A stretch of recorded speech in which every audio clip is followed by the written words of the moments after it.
Hello everyone, আজ আমরা বিজন বিহারী দিদিমণিরা সকলে মিলে চলেছি আটপুর এবং রাজবলহাট এবং দ্বারহট্ট এই তিনটে দর্শনীয় স্থান ভ্রমণের জন্য। এই আমরা জরুটির সেই ব্রিজ পেরিয়ে এবার চলেছি সোজা মন্দিরের পথে। আমরা চলেছি মন্দির পরিক্রমায়। পাশে সবুজ গ্রাম, ক্ষেত এবং মাঠ সব ছাড়িয়ে আমরা চলেছি এগিয়ে। এই মন্দির পরিক্রমায় প্রথমে আমরা এসেছি দ্বারহট্টতে শ্রী শ্রী দ্বারিকা চণ্ডী মাতার মন্দিরে। এখানে মা চণ্ডীর বিগ্রহ প্রথমে আমরা দর্শন করব। সকলের জন্য প্রবেশদ্বার উন্মুক্ত ছিল। মন্দিরে পূজারী ব্রাহ্মণ ঠাকুরকে জিজ্ঞাসা করলাম যে মন্দির প্রাঙ্গণে ফটো তোলা যাবে কিনা এবং এর ইতিহাস উনি খুব সুন্দরভাবে তার বর্ণনা করেছিলেন। বহু প্রাচীন একটি মন্দির আমরা এখন দর্শন করছি।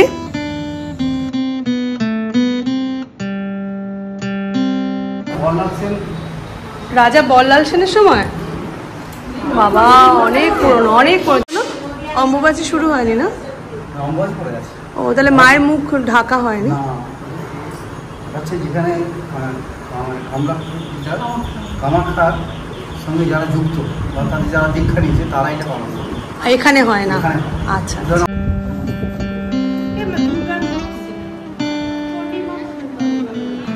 সুন্দর। রাজা বল্লাল সেনের সময়, তারা বুঝতে পারছো কত পুরনো।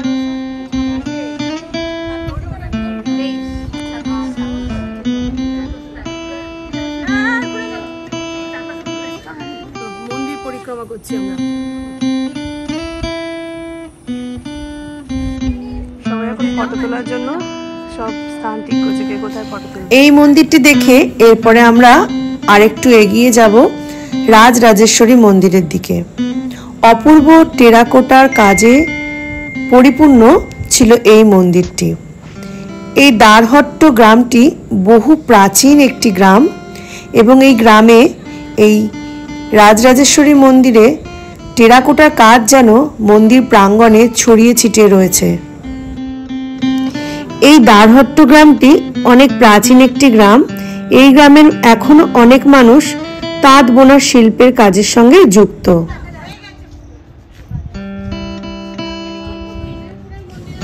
এই মন্দিরটি 1729-30 সালে স্থাপিত হয় এবং এই মন্দিরটি 8 চালার 3 খিলানযুক্ত একটি টেরাকোটার মন্দির।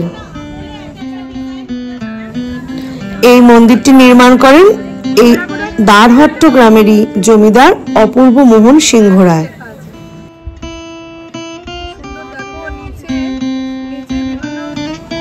শোনা যায় সম্রাট আকবরের সময় এই সিংহ রায় পরিবাররা রাজস্থান থেকে চলে এসেছিলেন এই বাংলায় স্থায়ীভাবে জমিদারি স্থাপনের জন্য এবং বংশ পরম্পরায় তারা এই গ্রামেই থেকে গিয়েছিলেন। বর্তমানে এই মন্দিরটি পশ্চিমবঙ্গ সরকারের সংরক্ষিত মন্দিরগুলির মধ্যে অন্যতম। এই মন্দিরের আকর্ষণীয় টেরাকোটা কাজগুলির মধ্যে রয়েছে রাম রাবণের যুদ্ধ, কৃষ্ণের নৌকবিলাস, যুদ্ধযাত্রা এবং বিভিন্ন সব পাখি এবং রাজা জমিদারের চিত্র। আমরা 1728 সালে এই টেরাকোটার মন্দিরে এসেছি। এই গ্রামটা দ্বারহট্ট এবং এখানকার যে নাম হয়ে গেছে এখন দ্বারহাটা, এটা 350 বছরের পুরনো একটি গ্রাম। আসছে কিন্তু ছন্ন ছাড়া লাগছে। এই মূল মন্দিরটিতে নারায়ণের শালগ্রাম শিলা পূজিত হয়, কিন্তু সংরক্ষণের অভাবে মন্দিরটি প্রায় ধ্বংস হতে চলেছে। এর বাইরে রয়েছে 3টে 8 চালার শিবের মন্দির, তার মধ্যে ছিল একটি টেরাকোটার কাজ করা মন্দির। এখন আমরা সেই শিবের মন্দিরগুলোই দর্শন করতে চলেছি। একে একে 3টে মন্দির আমরা দেখে নিচ্ছি আর নন্দীর কানে মনের যা বাসনা তা জানিয়ে দিচ্ছি।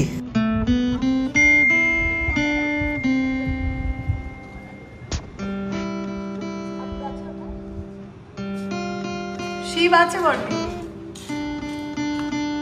বটে, শিব রয়েছে। সুন্দর না। এবারে আমরা চলেছি আটপুরের রামকৃষ্ণ মঠের দিকে, কারণ দুপুরের ভোগ আমরা এখান থেকেই গ্রহণ করব। 11:45 থেকে এখানের ভোগ বিতরণ করা শুরু। আর এখানেই সুজন্ত আমাদের জন্য কুপন কেটে অপেক্ষা করছে, তাই আমরা প্রথমে চলে এলাম আটপুরে রামকৃষ্ণ মঠে। এবারে আমরা আস্তে আস্তে মঠের দিকে প্রবেশ করছি।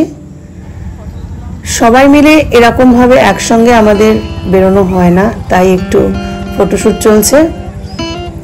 সবাই একসঙ্গে হতে পেরে আমাদের খুবই ভালো লাগছে। এইবার আমরা ঢুকে গেলাম মঠে। এই যে বাঁ দিকে যে বড় মন্দিরটা রয়েছে, এটা হলো নাট মন্দির, অর্থাৎ দুর্গাপুজো হয়।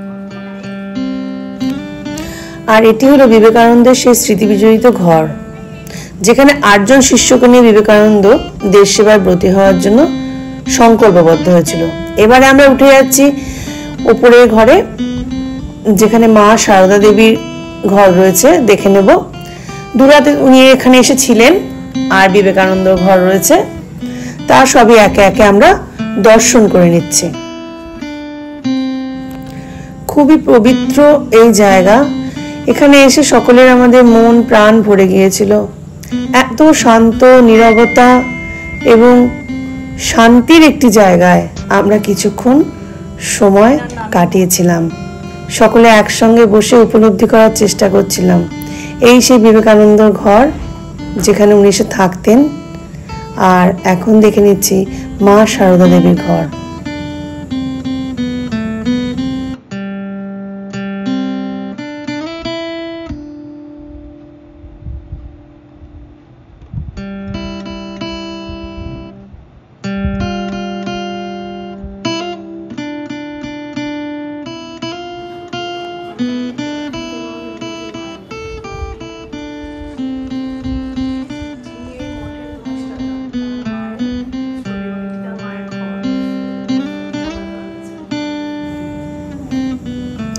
এখানে ছিল দুষ্প্রাপ্য কিছু ছবি, সেই ছবিগুলো আমরা দেখছি, যেখানে প্রেমানন্দজি মহারাজের ছবি রয়েছে, স্বামী বিবেকানন্দর ছবি রয়েছে, সারদা মায়ের ছবি রয়েছে।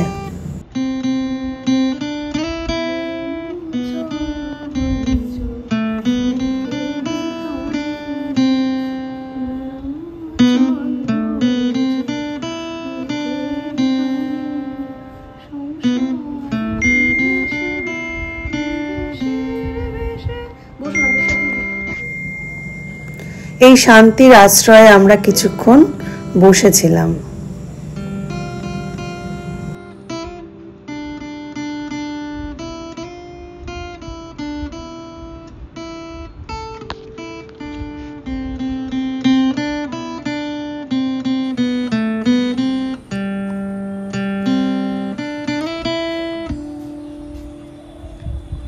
মন এবং প্রাণ উভয়ই ভরে গেল আমাদের।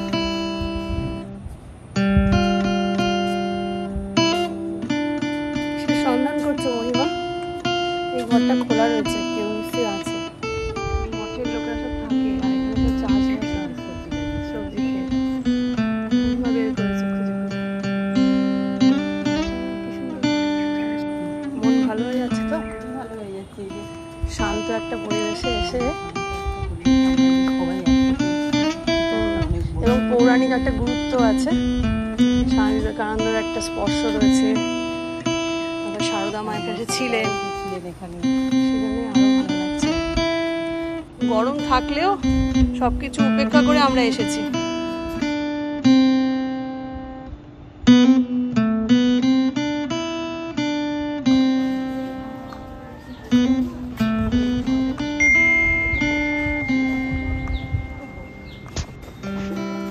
এই তোরা কি দেখে এলি ওদিকে? ইনফরমেশনটা জোগাড় করেছে, সরোবর আছে। আমরা এখন রামকৃষ্ণের মঠের দিকে যাচ্ছি।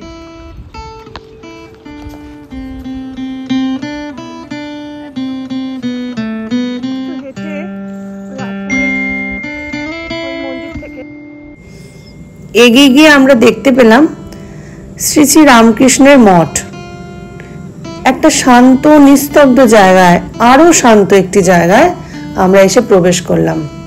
এসে জানতে পারলাম যে এই মঠে এখনো শ্রী রামকৃষ্ণকে ভোগ দেওয়া চলছে, অর্থাৎ 5 মিনিট আমাদের অপেক্ষা করতে বললেন মহারাজজি। আমরা এখানে বসে অপেক্ষা করলাম। ভোগ নিবেদন হয়ে যাওয়ার পরে আমাদের জন্য দ্বার উন্মুক্ত হয়েছিল। আমরা সেখানে রামকৃষ্ণের বিগ্রহ দর্শন করলাম। তাহলে আমাদের বসতে দেওয়া হয়েছে, কারণ এখন রামকৃষ্ণ পরমহংসকে ভোগ দেওয়া হচ্ছে, তাই জন্য 5 মিনিট আমাদের এখানে অপেক্ষা করতে বলেছে।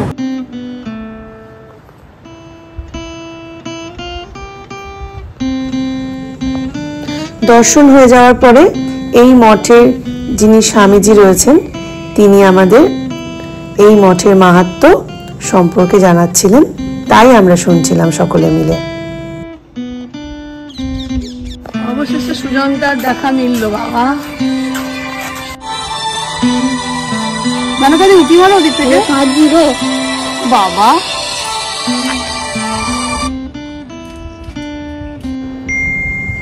এখন আমরা এই মঠের প্রসাদ গ্রহণ করব, তাই একে একে প্রবেশ করছি। এখন ভোগ খাওয়ার জন্য বসেছি। সুজনতা আমাদের জন্য কুপনের ব্যবস্থা করেছিল, 20টা কুপন। আমরা অটো দাদাদেরও ডেকে নিয়েছি, আর অন্য দিদিমণিরা আসছে, ওদিকের থেকে ফাঁকা, সবাই এসে বসলেই খেয়ে আমরা আর 2টো জায়গা দেখে বাড়ি চলে যাব।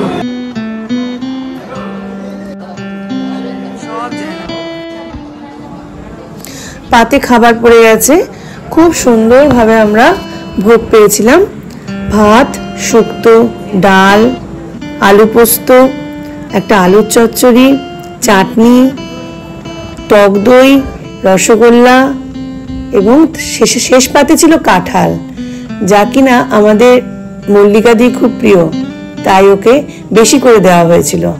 তাই তৃপ্তি ভরে মল্লিকাদি এই মঠের কাঁঠালের স্বাদ আস্বাদন করছিল। এবারে আমরা যাচ্ছি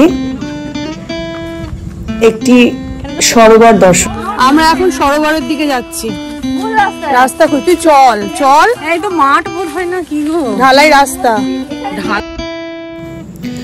গুটি গুটি পায় আমরা 15 জন দিদিমণি চলেছি নরেন্দ্র সরোবরের দিকে। তবে এটা নরেন্দ্র সরোবর নয়, এটা ছিল সারদা সরোবর। এবারে যাচ্ছি নরেন্দ্র সরোবরের দিকে। অবশেষে আমরা পৌঁছে গেছি সরোবরের কাছে। ভীষণই বড় স্বচ্ছ একটি জলাশয়। এখানে নাকি নরেন্দ্রনাথ এসে স্নান করতেন, তাই জন্য এই স্থানটিও খুবই পবিত্র ছিল সকলের কাছে। একে একে সকলেই পূর্ণ সরোবরের জল মাথায় ছিটিয়ে নিচ্ছিল, আর সবাই এতটা হেঁটে এসেছে তাই এখানে বসে একটু বিশ্রামও করছিল। রিঙ্কিদি সাপের ভয়কে অগ্রাহ্য করে অনেক বন পেরিয়ে নরেন্দ্র সরোবরে এসেছে।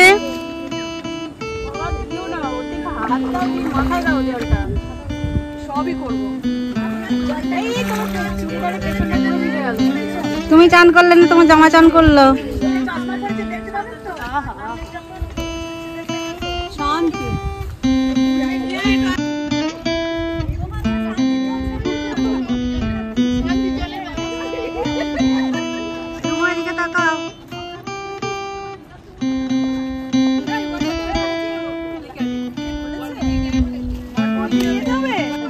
আমাদের প্রিয় সুজনতা আমাদের নিয়ে এসেছে, খুব সুন্দর। সঞ্চিতা সবাই বসে পড়েছে এখানে। না না, খুব ভালো ভিডিও হচ্ছে বান্টি।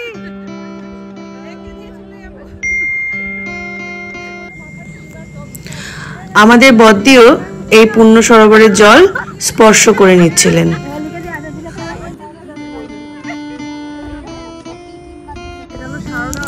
এটি মঠের সঙ্গে লাগানো ছিল সারদা সরোবর। এটা মনে হচ্ছিল পরিত্যক্ত এই সাইড থেকে, কিন্তু ওদিকে সুন্দর ঘাট করা ছিল। তা শম্পা এই সরোবরে নেবে এখানে জল স্পর্শ করলো। এবারে আমরা চলে যাব মদন মোহন জিউয়ের মন্দির দেখতে। এটি রামকৃষ্ণ মঠের ঠিক পাশেই অবস্থিত। এই রাধা গোবিন্দ জিউয়ের মন্দিরের বাইরে রয়েছে 5টি শিব মন্দির, যদিও এগুলোর নাম নিয়ে অনেক দ্বন্দ্ব রয়েছে। এখন আমরা আস্তে আস্তে গুটি গুটি পায়ে এগিয়ে যাব রাধা গোবিন্দ জিউয়ের মন্দিরের দিকে।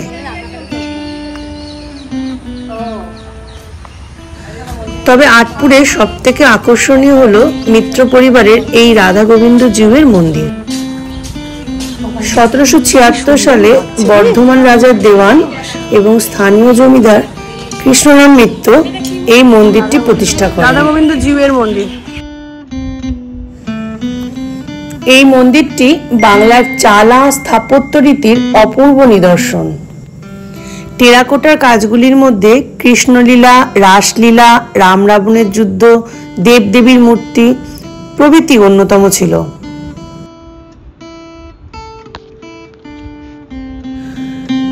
বর্তমানে এই মন্দিরটির রক্ষণাবেক্ষণের দায়িত্ব নিয়েছেন পশ্চিমবঙ্গ সরকার।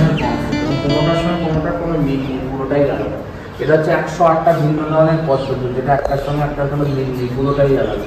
ওপরটা হচ্ছে চুন সুরকির ওপর পঙ্কের কাজ, পঙ্ক হচ্ছে ঝিনুককে গুঁড়ো করে তার উপর শিল্প সত্তা, যেটা আলপনা হিসেবে ব্যবহার করা হয়। এটা হচ্ছে রাজস্থানের যে কালচারটা আছে, ফোটের উপর যে আঁকার নকশাটা, আর তেমনি বাংলায় যে আমরা লক্ষ্মী পুজোর সময় যে আলপনা আছে সেই আলপনার কাজটা। এটা হচ্ছে খাঁচ কাটা বুলন্দা বাঁধা, মানে ইসলামিক কালচার। এটা হচ্ছে রাজস্থানী মিনিয়েচার, মানে সর্বধর্ম সমন্বয় এভাবেই হচ্ছে। রাজস্থানী মিনিয়েচার মানে অনেকে জানে না তো, রাজস্থানী মিনিয়েচারের দরজা। আচ্ছা, এটা হচ্ছে মিত্রা প্রথমে ছিল শাক্ত, যারা হচ্ছে শক্তির উপাসক, তারপর শৈব যারা হচ্ছে শিবের উপাসক, তারপর বৈষ্ণব। এখানে দেখাচ্ছে মানে এটা হচ্ছে পলাশির যুদ্ধের হচ্ছে অশ্বরী সেনা। এটা হচ্ছে মৃত্যুলতা। এই যে আমরা বলি না আমার করি, যে কোনো জিনিসই আমার নয়, এটা ইতিহাসের ভাষায় হচ্ছে মৃত্যুলতা। মৃত্যুলতা মিনস হচ্ছে শক্তির ক্রমান্বয় হ্রাস, মানে আজকে রাজা কালকে ফকির। সিংহটা শক্তি, মানুষটা সময়, মানে শক্তির সময় পরিবর্তন। মানে আমি রাজা থেকে যদি খারাপ আচরণ করি, বলছি এটা হচ্ছে খাজনা নিচ্ছে জমিদার বাড়ির মেয়ে বউরা বাড়ির বাইরে বেরোতো না, পদ্মা পোতার ভেতর থাকতো, সেটাকে দেখাচ্ছে। আর এটা হচ্ছে কৃষ্ণের জন্ম বৃত্তান্ত। কৃষ্ণ কারাগারে জন্মগ্রহণ করছেন, কৃষ্ণের বাবা মাকে বন্দি করে রেখেছে, তারপরে ওনার বাবা বৈতরণী পার করতে শঙ্খচক্র পদাবতা শ্রীকৃষ্ণের যে রূপটা, সেটাকে মানে কোনোটার সঙ্গে কোনোটার মিল নেই। এবার আপনি তলায় দাঁড়ান, কি অপূর্ব দাদা, এই যে এই কাজটা যে কি অসাধারণ কাজ। মানে আমি এটা যদি গীতার ভাষায় বলা হয়, কাম ক্রোধ লোভ মদ মোহ আর ষড়রিপুকে জয় করে মন্দিরে, এই যে আমি ডিএম আমি এডিএম। এটা হচ্ছে আদিবাসী, এটা হচ্ছে চরকের দৃশ্য, গ্রাম বাংলার চরকের দৃশ্য, তার উপর টালি দিয়ে ভরাট করে দিয়েছে। তারপরে এটা হচ্ছে আদিবাসী দুর্গা, এটা বিক্রমপ্রধান শাক্ত, শৈব এবং বৈষ্ণব। হচ্ছে কৃষ্ণের বড় অবতার, এটা হচ্ছে লক্ষণ, রাম সীতার রাজ্য অভিষেক, এটা হচ্ছে জাম্বুবান। আর এটা হচ্ছে আপনার হচ্ছে বিশ্বের সরস্বতী, এটা হচ্ছে জব চার্নক, মানে কলকাতা গোবিন্দপুর। আর এটা হচ্ছে ইনক্রেডিবল ইন্ডিয়ার লোগো, এটা হচ্ছে দ্বিতীয় লোগো, মানে আটপুর রাজবলার ছিল সিল্কিডুর রেশমি পথ বা মসলিন কাপড়ের জন্য বিখ্যাত। এইটার ওপর পা তুলে বকাসুর বধ, এটা হচ্ছে ব্রিটিশ, পলাশির যুদ্ধ কামান দেখাচ্ছে। আর এটা হচ্ছে পলাশির যুদ্ধ জিতে ব্রিটিশরা আনন্দ ফুটেছে, বললাম দুটো। ভীষণ সুন্দরভাবে একজন দাদা এই মন্দিরের স্থাপত্য রীতি এবং সর্বধর্ম সমন্বয়বাদ সম্পর্কে আমাদের জানালেন, যা এই মন্দিরের যে টেরাকোটা কাজের মধ্যেই দৃশ্যমান ছিল। বাইরের এই শিব মন্দিরেও কিছু টেরাকোটার কাজ দেখা যাচ্ছিল।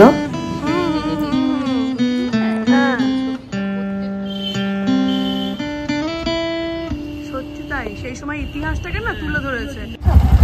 এই তো সুজন্তা তার কলিগকে নিয়ে এসছে এবং খুঁজে খুঁজে নিয়ে যাচ্ছে শ্যামের পাট দেখাতে। হ্যাঁ, দারুণ। আগে যা ঘোড়া হচ্ছে ঐতিহাসিক ঘোড়া।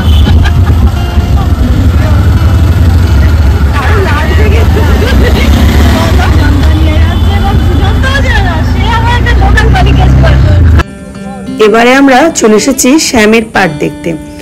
সুজন্তার কলিগের কাছ থেকে আমরা জেনে নেব এই অঞ্চলের বা এই স্থানের মাহাত্ম্য। সেই দাঁতনকাঠি থেকে এই বকুল গাছের জন্ম, ওখানে ফেলে দেওয়া। আচ্ছা, নিত্যানন্দ মহাপ্রভু সেবিত বিগ্রহ ভিতরে আছে। আর এখানে এই যে পরমেশ্বর ঠাকুরের মূর্তি আছে, এই পরমেশ্বর ঠাকুর নিত্যানন্দ মহাপ্রভুর একজন পার্ষদ। ওই যে ওই মন্দিরটা, ওখানে ওই যে মন্দিরটা, উনি হচ্ছে যখন ওনাকে এখান থেকে তোলবার জন্য আর কি মরা শ্রীগাল ফেলে দিয়ে গেছিলেন, আর সেই মরা শ্রীগালকে উনি কৃষ্ণ নাম বলিয়েছিলেন, এই পরমেশ্বর ঠাকুর এখানে। আর এই সেই বকুল গাছ, যেটা নিত্যানন্দ মহাপ্রভুর এই দাঁতন কাঠি থেকে। এরকম একটা বকুল আছে সিদ্ধ বকুল পুরীতে। সিদ্ধ বকুল, হ্যাঁ হ্যাঁ, আমি এটাও সেই সিদ্ধ বকুল। আচ্ছা, আর এখানে রয়েছে তো, এখানে শাম রয়েছে। শাম রয়েছে, দ্বাদশ গোপালের অন্যতম শ্রী পরমেশ্বর ঠাকুরের পাঠ। উপরের এটা ছবিটা তুলুন, তুলছি দাঁড়া। এই যে খানা ফুলে পাঠ আছে, এখন বন্ধ বলে আমরা ঢুকতে পারলাম না। দ্বাদশ গোপালের অন্যতম শ্রী পরমেশ্বর দাস ঠাকুরের শ্রীপাঠ। আচ্ছা, শ্যামের পাঠ মানে পাঠ বাড়ি, তাই তো? শ্যামের মূর্তি ভিতরে বিগ্রহ, সেটা এখন বন্ধ না? গেলে ভালো তো, সামনে চলতে চলতে আরো একটি কালী মন্দির চোখে পড়ল। সুজান্তা এই মন্দিরের ইতিহাসও খানিকটা আমাদের বর্ণনা করছিল। এই মন্দিরে পুজো এত জাগ্রত যে যারা মানত করে থাকে, মানত পূর্ণ হলে জোড়া রাজহংস বা জোড়া হংস এই সরোবরে তারা দান করে। অবশেষে আমরা চলে এসেছি আজকের শেষ মন্দির দর্শন, রাজবল্লভী মাতার মন্দির দেখতে। এটি বহু পুরনো, প্রায় 800 বছরের পুরনো শ্বেত কালী মাতার মন্দির, রাজবলহাটে। এবার আমরা মন্দির প্রাঙ্গণে প্রবেশ করছি। অনেক বড় মন্দির প্রাঙ্গণ। এখানে রয়েছে নাট মন্দির, যেখানে সমস্ত ভক্তবৃন্দরা পুজো দিয়ে বসে আছে। এবার আমরা দর্শন করে নেব শ্বেত কালী মাতাকে। খুব সুন্দর পবিত্র একটি স্থানে আমরা এসেছি। এখানে হাড়ি কাঠ রয়েছে, বলির প্রথা আছে অথবা ছিল তখন, এখন হয় কিনা জানা নেই। এখন আমরা দর্শন করছি শ্বেত কালী মাতা রাজবল্লভী মাকে। এখানেও ভোগ খাওয়া যেতে পারে, তাই যেখানে ভোগ নিবেদন হচ্ছিল জনগণের জন্য সেখানে আমরা চলে গেলাম দেখতে। আমরা আটপুর থেকে ভোগ খেয়ে এসেছি, তাই আমরা এখানে জাস্ট দর্শন করব কিভাবে রাজবল্লভী মায়ের ভোগ সকল ভক্তবৃন্দরা নিচ্ছে। বিশাল আয়োজন, দেখে ভীষণই ভালো লাগলো। ভাত, ডাল, একটা ছেঁচড়া আর তার সঙ্গে ছিল পায়েস। খুবই ন্যায্য দামে একদম ভরপেট দুপুরের ভোগ এখানে খাওয়া যেতে পারে। কিন্তু আমরা তো আগেই খেয়ে এসেছি, তাই আমরা এখানে ভোগ খেলাম না। এবারে আমরা এই মন্দিরে কিছুক্ষণের জন্য সময় কাটাচ্ছি। মাকে দু চোখ ভরে আমরা দেখছি, কারণ প্রতিমার এই রূপ আমরা আগে কখনো দেখিনি। শ্বেত কালী মাতার এই পুরনো যে মন্দির, এত প্রাচীন একটি মন্দিরে এসে আমাদের খুবই ভালো লাগছে। আমরা একে অপরকে সিঁদুর পরিয়ে দিচ্ছি, মায়ের সিঁদুর। এইভাবেই আমরা আজকের দিনটা কাটালাম। আমাদের মন্দির দর্শন প্রায় শেষ। এবারে আমরা একে একে যে যার গন্তব্যের দিকে চলে যাব।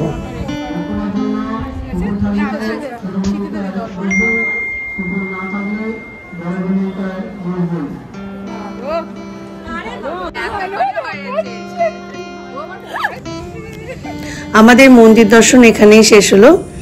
আমরা খুবই আনন্দ করেছি আজকে গোটা দিন। আবার হয়তো কোনো একদিন আমরা সকলে বেরিয়ে পড়বো, এই আশা নিয়েই আজ শেষ করছি।